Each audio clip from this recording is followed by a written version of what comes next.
잉태되어 동정녀 마리아에게서 나시고 본디오 빌라도에게 고난을 받아 십자가에 못 박혀 죽으시고 장사된 지 사흘 만에 죽은 자 가운데서 다시 살아나셨으며 하늘에 오르시어 전능하신 아버지 하나님 우편에 앉아 계시다가 거기로부터 살아있는 자와 죽은 자를 심판하러 오십니다.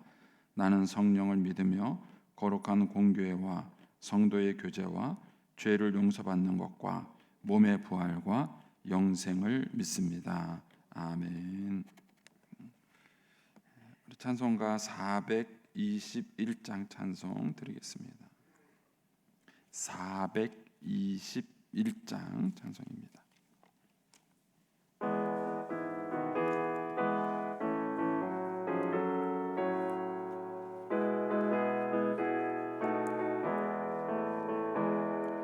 내가 예수 믿고서 죄사함 받아 나의 모든 것 다 변했네.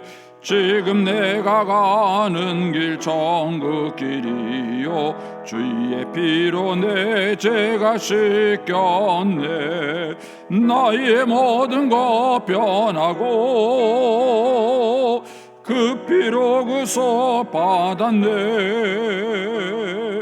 하나님은 나의 구원 되시오니 내게 정죄함 없겠네.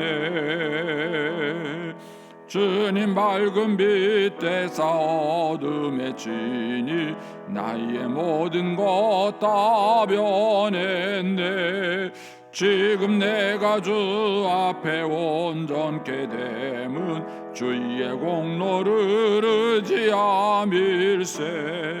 나의 모든 것 변하고 그 피로 구속 받았네. 하나님은 나의 구원 되시오니 내게 정죄함 없겠네. 내게 성령 임하고 그 크신 사랑 나의 맘에 가득 채우며 모든 공포 내게서 물리치시니 내 맘 항상 주 안에 있겠네. 나의 모든 것 변하고 그 피로 구속 받았네. 하나님은 나의 구원 되시오니 내게 정죄함 없겠네. 아멘. 기도하겠습니다. 좋으신 아버지 하나님, 은혜를 감사합니다. 지난 간밤에도 저희들을 눈동자같이 지켜주시고 주님 품 안에서 편히 쉬게 하셨다가 이 새벽에도 저희들을 주 앞에 불러주심을 감사합니다. 오늘도 저희들에게 새날 주시고 또 생명 주시고 건강 주셨는데 이 한날도 주님과 더불어 동행하게 하시고 주를 기쁘시게 하는 한날 되게 하여 주옵소서. 이 새벽에도 주님께 1,000번째 예물을 올려드립니다. 믿음으로 순종으로 감사로 드리는 예물을 주님께서 기뻐 받으시며 약속하신 하늘의 복과 땅의 복으로 충만하게 채워 주옵소서. 주의 은혜로 종의 가정들을 형통케 해주시며 그 자녀들을 축복하여 주시옵소서. 예수님의 이름으로 축복하며 기도하옵나이다. 아멘. 오늘 아침 말씀은 시편 18편 20절에서 31절까지 말씀입니다.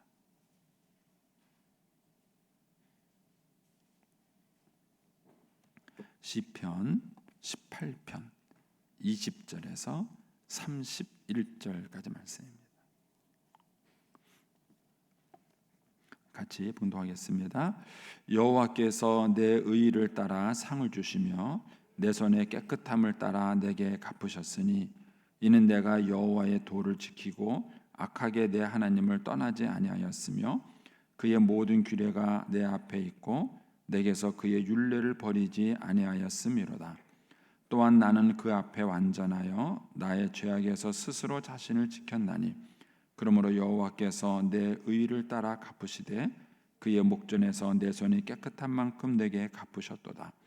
자비로운 자에게는 주의 자비로우심을 나타내시며 완전한 자에게는 주의 완전하심을 보이시며 깨끗한 자에게는 주의 깨끗하심을 보이시며 사악한 자에게는 주의 거스리심을 보이시리니 주께서 공고한 백성은 구원하시고 교만한 눈은 낮추시리이다. 주께서 나의 등불을 켜시며 여호와 내 하나님이 내 흑암을 밝히시리이다.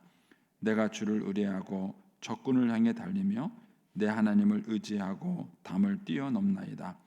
하나님의 도는 완전하고 여호와의 말씀은 순수하니 그는 자기에게 피하는 모든 자의 방패의 시로다. 여호와 외에 누가 하나님이며 우리 하나님 외에 누가 반석이냐. 아멘. 이 새벽에도 주의 은혜와 축복이 함께 하시기를 축원합니다. 이 시편 18편은 시편 중에서 이제 세 번째로 긴 시입니다. 제일 긴 시가 이제 시편 110편이고요. 그다음에 이제 78편이 이제 두 번째로 긴 시편이고 이제 이 시편 18편이 세 번째로 긴 시입니다. 그리고 특별히 이제 1절, 2절은 이제 우리가 잘 아는 구절이죠. 이걸 가지고 우리가 찬양을 만든 것도 있죠. 나의 힘이 되신 여호와여, 내가 주를 사랑하나이다. 여호와는 나의 반석이시요 나의 요새시요 나를 건지시는 이시요 나의 하나님이시요 내가 그 안에 피할 나의 바위시요 나의 방패시요 나의 구원의 뿌리시요 나의 산성이시로다. 그래서 나의 힘이 되신 여호와여, 이 찬양 기억하시죠? 그래서 1절, 2절을 여러분들이 잘 아실 겁니다. 1절, 2절, 3절이 이 시편 18편의 주된 신앙 고백입니다. 그리고 이제 오늘 우리가 읽은 20절에서 31절에는 이런 다윗의 신앙 고백 때문에 살았던 다윗의 삶에 대한 일종의 신앙 간증이에요. 다윗이 이런 시대를 어떻게 살았는가 하는 것입니다.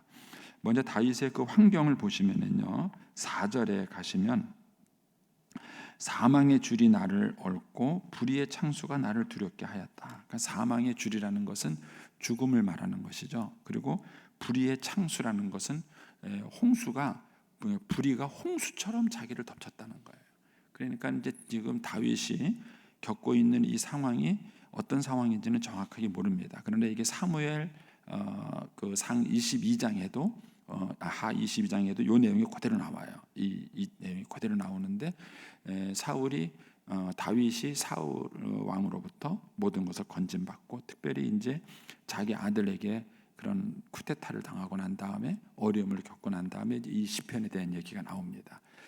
그러니까 이 시편 18편은 다윗이 살았던 여러 가지 신앙 그 인생 고난에 대한 그의 신앙 고백이라고 할 수 있는 내용이에요.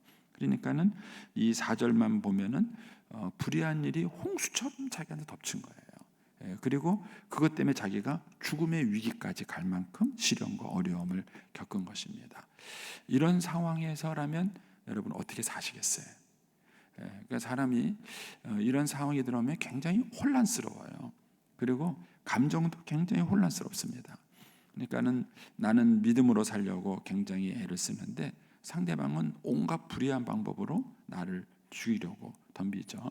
그러니까 사울 왕한테 쫓기면서 다윗은 그런 일들을 겪었을 때 이런 어떤 그 상황에 대해서 굉장히 혼란스러울 거고 또 감정적으로도 굉장히 그런 어떤 그 미움과 증오 막 이런 것들이 그 안에 복합적으로 있으면서 굉장히 이럴 때 자기가 어떻게 살아야 되는지에 대해서 신앙인으로서 갈등과 고민이 많았을 거예요. 그런데 이제 오늘 20절에 보면은 다윗이 이제 이렇게 말을 해요. 여호와께서 내 의를 따라 상을 주셨다. 그러니까는 다윗은 의롭게 사는 거예요. 그리고 또 뭐라고 말합니까? 내 손에 깨끗함을 따라 내게 갚으셨다. 그러니까는 깨끗한 삶을 거기에 보면 사는 것이죠. 23절에 가면 또한 나는 그 앞에 하나님 앞에서 완전하게 살았다. 하나님 앞에서 완전하게 살았다는 거예요. 그리고 나의 죄악에서 스스로 자신을 지켰다는 거예요. 자기가 죄를 지을 수 있는 그런 유혹 이런 것들이 많이 있었을 때에 그런 것들로부터 스스로 자기를 지켜서 자기는 그 죄악을 행하지 않았다는 것이죠. 그리고 24절에 가면은 그렇게 살았기 때문에 하나님이 자기의 의를 따라 갚으셨고 내 손에 깨끗한 만큼 내게 갚으셨도다. 이게 이제 다윗이 고난이 다 지나고 난 다음에 하는 고백이에요. 그러니까 지금 이 시편 시편은 고난 중에 지은 시가 아니라 고난을 다 통과해서 축복을 받고 난 다음에 지은 시예요. 그러니까 다윗이 어떤 시는 고난 중에 지은 시가 있어요. 근데 이 시편은 고난을 다 통과하고 하나님이 주신 축복을 경험하면서 그가 이제 뒤를 돌아보면서 지은 그런 시예요. 그러니까 다윗이 지금 자기가 하나님께 많은 축복을 받았는데 그 축복을 어떻게 생각하느냐면은 자기가 그런 어려운 환경 가운데서도 의롭게, 손을 깨끗하게, 그리고 하나님 앞에서 완전하게 이렇게 사는 것에 대해서 하나님이 자기를 격려해 주시고 축복해 주시는 그런 은혜를 자기가 받았다, 이런 얘기를 하는 겁니다. 그러면서 그가 이제 25절에 이런 하나님을 간증하는 거예요. 자비로운 자에게는 주의 자비로우심을 나타내시고 완전한 자에게는 주의 완전하심을 보이시며 깨끗한 자에게는 주의 깨끗하심을 보이시며 사악한 자에게는 주의 거스리심을 보이시리다. 이 25절 26절 같은 간증이 여러분에게 있나요? 그러니까 다윗은 자기 인생뿐만 아니라 자기가 이런 사람을 살아오면서 자기 주변에 많이 본 거예요. 믿음으로 산 사람도 보고 불의하게 산 사람도 보고 그런 것들을 자기가 여러 가지로 경험을 한 것입니다. 그러니까 자기와 다른 사람의 인생을 보고 그가 깨달은 결론이 그거예요. 아, 하나님은 살아계시구나. 그래서 하나님은 살아계셔서 자비로운 자에게는 자비롭게 갚으시는 거예요. 그러나 사악한 자에게는 사악하게 하나님이 그 행에 따라서 갚으신다는 겁니다. 이런 확신이 우리한테 있느냐 아니냐는 것이 대단히 중요해요. 그러니까 우리는 때로는 살아가다 보면은 우리가 사는 세상에서는 이게 엉망인 것처럼 보여져요. 어떻게 저 사람은 나쁜 짓을 하고도 저렇게 잘 살지? 어떻게 하나님은 살아계신 건가? 저 사람은 저렇게 열심히 신앙생활을 잘하는데 어떻게 저런 고난과 어려움이 있지? 이런 어떤 혼란 속에서 정말 하나님은 살아계신가라는 것에 대한 갈등이 있을 수 있어요. 그런데 이 다윗이 이런 여러 역정의 시간들을 쫙 지나고 난 다음에 그가 깨닫고 확신한 것이 이제 25절, 26절인 거죠. 그러니까는 저도 이제 개인적으로 이제 제 인생에도 저도 이제 후반전에 들어왔으니까 이렇게 해서 제 목회와 삶을 쭉 뒤돌아보면은 어느 순간에는 정말 하나님이 계신가? 이런 순간들이 저한테도 있었어요. 정말 하나님이 계시다면 어떻게 이런 일이 일어날 수 있는가? 그런데 지금 와서 이렇게 뒤를 쫙 돌아보면은요, 하나님은 공의로우신 분이세요. 우리가 이제 지난 주일에도 묵상했지만 하나님은 냉수 한 그릇의 수고도 잃지 않으시는 거예요. 그러면 반대도 마찬가지예요. 냉수 한 그릇의 악한 일도 하나님은 잊지 않으시는 거예요. 두 가지를 하나님은 다 기억하셔요. 그래서 하나님께서 그 사람의 그 삶의 모습에 따라서 하나님 반드시 갚아주시는 살아계신 하나님이시다라는 거죠. 다윗은 자기 인생을 뒤돌아보면서 하나님이 정말 살아계시구나 하는 것을 그가 이제 경험하는 것이죠. 그러면서 거기에 이제 다윗이 이렇게 고백을 합니다. 27절에 가시면 주께서 곤고한 백성은 구원하시고 교만한 눈은 낮추시리이다. 다윗의 신앙 고백이에요. 자기가 살아보니까 하나님은 여기서 말하는 공고한 백성은 무조건 공고한 백성이 아니죠. 문맥상으로 본다면은 하나님의 의를 따라 살다가 공고한 일을 당한 백성을 말하는 거예요.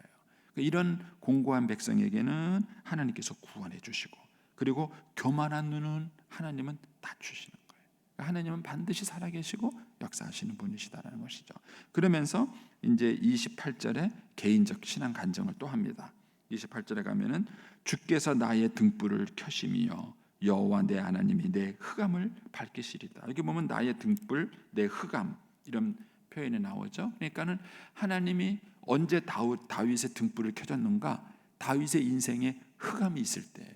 그 흑암이 깜깜해서 자기 인생이 끝나는 줄 알았는데 하나님이 그 중에서 다윗의 등불을 다시 켜주셨다는 거예요. 그 가운데 다윗을 지키시고 보호해 주셨다는 것입니다. 그러면서 29절에 이런 고백을 하는 겁니다. 내가 주를 의뢰하고 적군을 향해 달리며 내 하나님을 의지하고 담을 뛰어넘었나이다. 그러니까는 내가 어떻게 그렇게 용감하게 전쟁터에서 싸울 수 있었는가? 이런 하나님을 경험했기 때문이라는 거예요. 예, 공고한 자를 구원하시고 교만한 자의 눈을 낮추시는 하나님, 분명히 살아계셔서 역사하시는 하나님, 그 하나님을 다윗은 믿은 거예요. 그리고 확신한 겁니다. 그런 확신이 있기 때문에 거기에 29절에 자기가 하나님을 의지해서, 그런 하나님을 의지해서 적군을 향해서 달릴 수 있었고, 그 하나님을 의지해서 담을 뛰어넘을 수 있는 그런 용맹스러운 삶을 살아갈 수가 있었다라는 얘기를 다윗이 지금 하고 있는 것입니다. 저도 이제 개인적으로 제 삶을 뒤돌아보면은 어떤 삶의 그런 위기와 어려운 순간이 있을 때 하나님께서 저의 의지와 힘이 되셨던 것 같아요. 어떤 순간에 딱 가면 아무도 믿을 수 없는 상황이 와요. 사람에게 상처받고 아픔을 겪고 이렇게 되면요, 도대체 믿을 만한 사람이 아무도 없어요. 제가 이제 그런 공통된 간증들이 참 많아요. 개척교회 하시는 목사님들 이렇게 보시면은, 엊그제도 제가 그런 간증을 또 하나 들었는데, 그 목사님이 이제 개척하니까 교인 몇 명 없잖아요. 한 10명도 안 되는 교인들이 있는데 뭔가 정성을 들여서 사랑을 하시는 거예요, 목사님이. 그렇게 사랑을 하는 그 사람이 자기를 배신하는 거예요. 저는 너무 가슴이 아픈 거예요. 그래서 이래가지고 내가 목회해야 되나? 이러고 내가 계속 목회를 해야 될까? 이런 생각 때문에 갈등이 막 나는 거예요. 정말 필요할 때 그 교인이 떠나는 거예요. 자기를 버리고 떠나는 거예요. 그러면 자기는 정말 온갖 정성과 열심을 다해서 그 사람에게 사랑을 베풀었는데 그 사람이 자기를 버리고 떠나요. 그런 일을 겪었을 때 이제 개척교회 하시는 목사님들 가운데는 그냥 주저앉는 분들이 계시는 거죠. 낙심하고. 근데 그런 일들이 우리의 삶 속에 있는 거죠. 근데 다윗은 그런 얘기를 하는 거예요. 그런 일들도 자기한테 있었지만은 자기가 이렇게 담대한 삶을 살 수 있었던 것은 하나님을 의지했기 때문이라는 거죠. 하나님을 의지했기. 하나님을 의지해서 용감할 수 있었고, 하나님을 의지해서 그러니까 자기가 담대하게 살아올 수 있었다라는 고백을 거기서 하는 것입니다. 그러면은 다윗이 그런 상황 속에서 그런 불의의 창수가 막 덮치고 사망의 그런 줄이 자기를 얽어맨 것처럼 사망을 느끼는 그런 절망적인 상황에 와서도 어떻게 그가 의롭게 하나님 앞에서 완전하게 살 수 있었을까 하는 거죠. 그 비결이 29절에 있습니다. 29절에 가면은 이런 고백을 하죠. 이는이 뭐죠? 20절에 대한 이어서 이는이에요. 여호와께서 내 의를 따라 상을 주시고 내 손의 깨끗함을 따라 나에게 갚으셨다. 그러니까 내게 이런 간증이 있는 거예요. 그런 불의한 창수가 홍수처럼 덮여지는 어려움이 있을 때도 나는 의롭게 사는 거예요. 그런 자기를 보고 하나님이 상을 주신 거예요. 근데 그렇게 살 수 있었던 비결이 뭐냐? 그 21절이에요. 이는 내가 여호와의 도를 지키고 악하게 내 하나님을 떠나지 아니했으며 그의 모든 규례가 내 앞에 있고 내게서 그 은혜를 버리지 아니하, 그 율례를 버리지 아니하였다. 이렇게 말을 해요. 그러니까 다윗이 불의한 일이 창수처럼 막 덮였을 때 그의 감정적으로 막 생각적으로 막 이런 혼란스러운 일들이 일어났을 때 그때 다윗의 삶의 키가 된 게 뭐냐? 그게 말씀인 거예요. 하나님의 말씀인 거예요. 그러니까는 어떤 일을 당했을 때 내가 이럴 때 어떻게 처신해야 될 것인가 하는 이거를 다윗의 감정, 다윗의 생각, 자기의 경험 이런 걸로 판단한 게 아닌 거예요.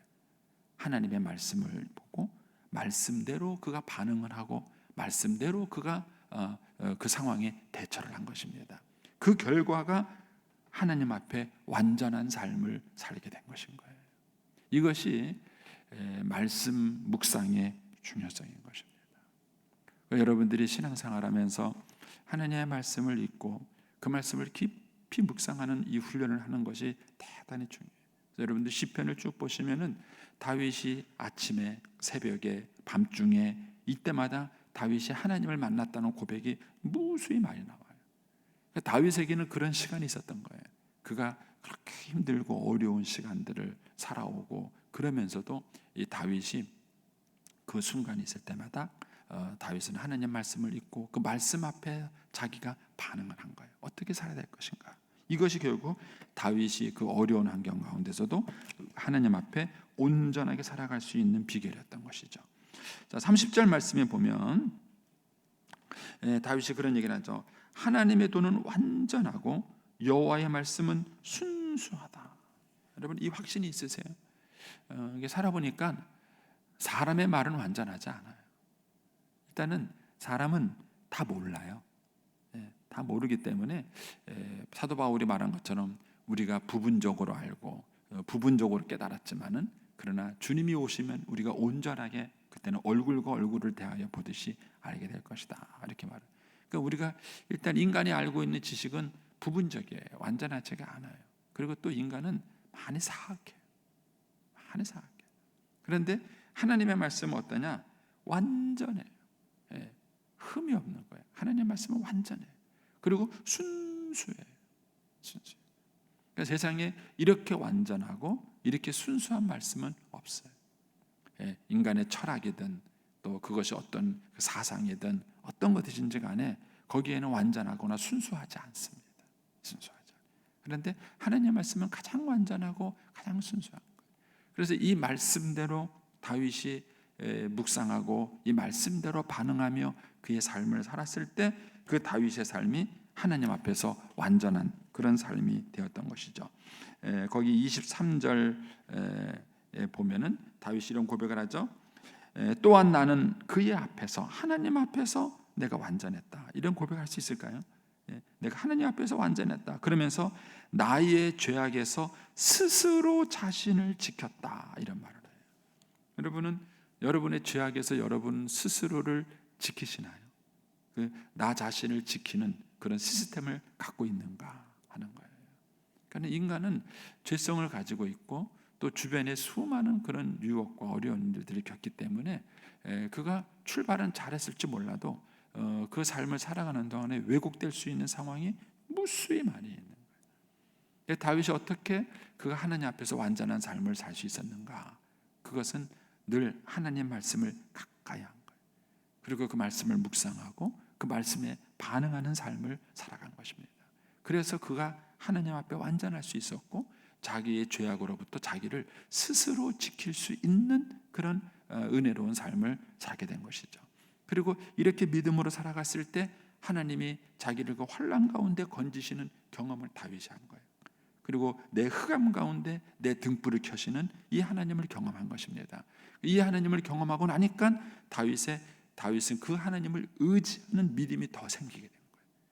그래서 그 하나님을 의지해서 적군을 향해서 달려고 그 하나님을 의지해서 담을 뛰어넘기도 하는 담대함이 그 다윗에게 생겼던 것입니다. 이것이 신앙이에요.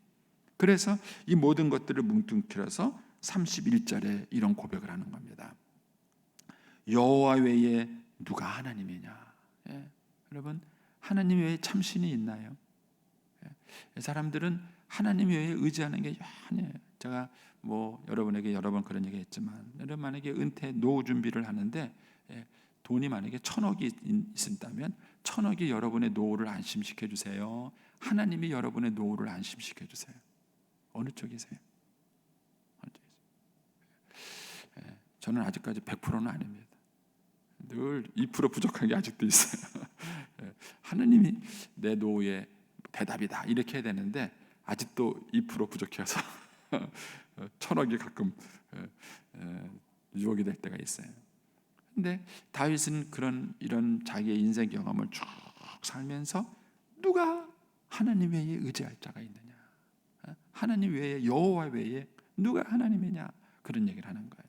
그리고 31절에 보면은 우리 하나님 외에 누가 반석이냐? 반석이라는 것은 흔들리지 않는다는 거예요. 견고한 기초가 있다는 것이죠. 예수님의 비유를 비우면은요, 반석 위에 지은 집은 뭐예요? 홍수가 와고 풍랑이 몰아쳐도 무너지지 않는 집이에요. 그게 반석이에요. 그러면 내 인생을 그렇게 견고하게 세울 수 있는 반석이 뭐예요?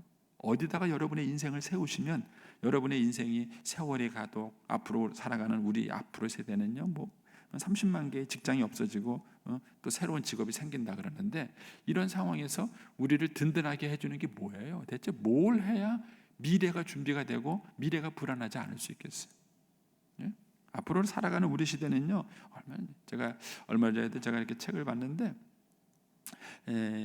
세계 이렇게 1, 2, 3위에 들어가는 기업이요, 다 IT 기업이에요. 애플이 세계 1위예요. 그 다음에 2위가 마이크로소프트, 그 다음에 3위가 구글이에요. 구글은 이제 쉽게 말하면 우리 핸드폰에 장착된 이거 해주는 프로그램이 구글이에요. 이 세 개 기업이 이제 전 세계에서 제일 유수한 기업이에요. 근데 이 세 개 기업이요, 한 10여 년 전만 해서도요 300대, 500대 밑에 있는 기업들이었어요. 근데 지금은 그렇게 됐고요. 그리고 옛날에 1등이었던 기업들이 지금은 다 300이 받기로 밀려났어요. 그러니까 이런 시대 변화가 확 바뀌는 거예요. 이런 상황에서 뭐가 내 반석일 것 같으세요? 직장에 돈을 모아놓으면 게 반석이세요? 아니면 뭘 어디다가 뭐 투자하면 반석이세요? 자녀들에게 투자하면은 자녀들이 여러분의 반석이 될 수 있을까요? 뭐가 대체 여러분의 인생의 반석이겠느냐? 다윗은 이런 하나님을 자기의 삶 속에서 경험하면서 여호와 외에 누가 하나님이겠느냐? 그리고 하나님 외에 누가 내 반석이 될 수 있겠느냐?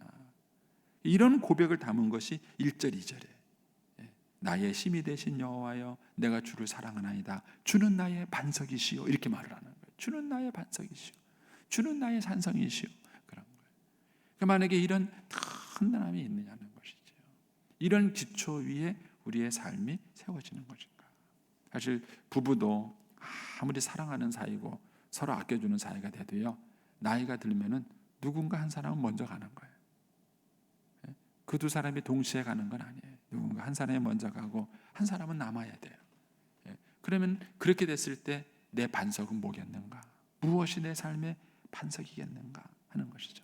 다윗은 이런 자기의 인생 속에서 많은 고난과 어려움 속에서 이런 경험을 하게 되고, 지금 이제 이런 신앙 고백을 담아서 지은 시가 이제 시편 18편입니다. 우리가 이제 수요일까지인가 금요일까지인가 이거 계속 18편을 나눠서 이제 묵상을 쭉 하게 될 텐데요.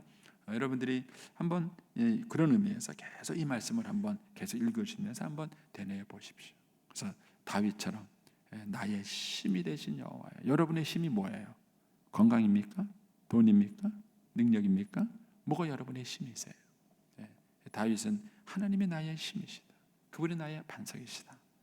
이런 고백을 하는 것입니다. 오늘 20절에 31절에 있는 간증처럼 혹시 삶이 혼란스러운 상황이 온다 그러면 다른 거 다 짝게 두고 하나님 말씀을 읽으세요. 여러분의 삶이 혼란스럽고, 그것이 뭐 부부 갈등에 생긴 것 때문에 혼란스러운 거든, 자녀 때문에 생긴 혼란이든, 아니면 뭐 여러분의 건강이나 또는 뭐 다른 위기 때문에 다가온 어떤 혼란이든 간에, 그런 혼란 속에서 우리가 할 일은 뭐냐면은 말씀을 읽는 거예요. 성경을 읽고 그 하나님 말씀이 나에게 뭐라고 말씀해 주시는가, 그 하나님이 나에게 뭐라고 지혜를 주시는가, 그리고 그 말씀에 따라서 반응하며 살아간다면 다윗처럼 후회하지 않으실 겁니다. 나의 힘이 되신 하나님, 그리고 내 의를 따라 갚으시고 축복하시는 하나님, 이런 하나님이 저와 여러분의 삶을 견고하게 하실 줄로 믿습니다. 기도하겠습니다. 오늘 27일자입니다.